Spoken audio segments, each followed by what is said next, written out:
Hello જય માતાજી મિત્રો, તો હું પ્રકાશ બારીયા તમારું સ્વાગત કરું છું એક નવા વિડીયોમાં. અને જો મિત્રો તમે આ વિડીયોમાં ન હોય તો વિડીયો લાઈક કરો અને આ ચેનલને સબસ્ક્રાઈબ કરો. અને જોઈ લો મિત્રો, અત્યારે હે ને આપણે વાડી આવી ગયા છીએ.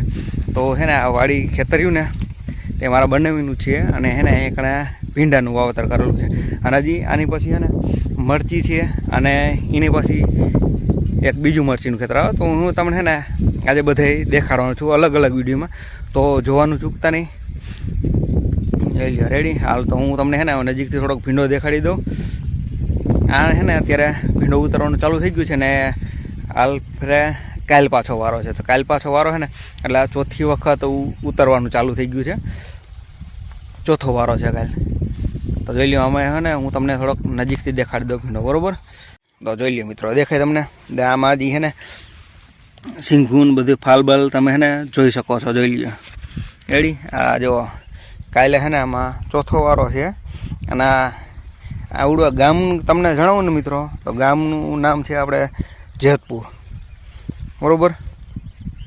તો જોઈ લઈએ આપણે હે ને આજે આવ્યા છીએ વાડીએ ભીંડા માટો મારવા. પછી આની પછી હે ને હમણાં હું તમને મરચી ખોલર ટાઈપના મરચાં આપણે દેશી જે આવે ને તે, અને એની પછી તમને સિંગલ પટ્ટો અને એમાં પાછું વચ્ચે મેથીનું વાવતર કરેલું છે ને તે હું તમને દેખાડું, બરાબર?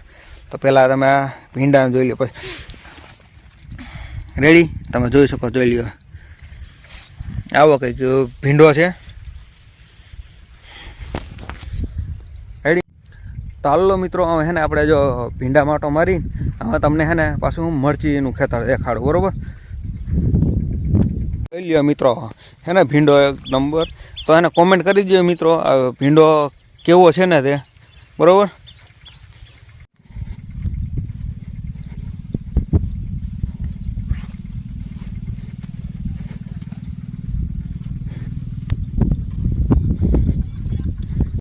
હલો જોઈ લ્યો મિત્રો, હવે હે ને આપણે ભીંડામાં આટો મારી લીધો છે અને હવે તમને હે ને પછી આની પછી મરચીનું ખેતર દેખાડું, બરાબર?